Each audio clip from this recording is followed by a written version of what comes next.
Welcome to Chillin' 101. We hope this video helps.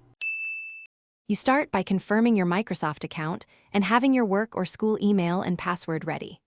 Once done, install the Teams app on your desktop or phone, or open the web app in a supported browser.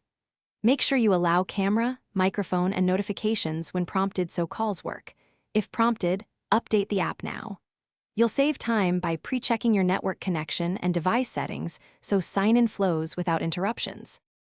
You should accept any organization invite or request access from IT if you're not automatically joined. Once inside, set your presence and profile picture to help colleagues recognize you. Make notification choices that suit your workflow. Next, add contacts and create or join relevant teams and channels. This is where conversations, files, and meetings live.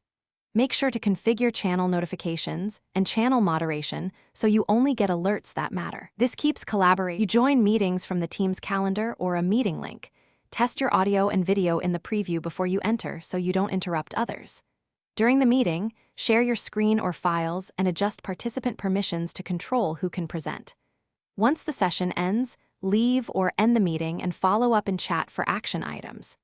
If something goes wrong, restart the app, confirm camera/mic permissions, or switch to the web client as a quick trouble. Thanks for watching. Consider subscribing if we helped you.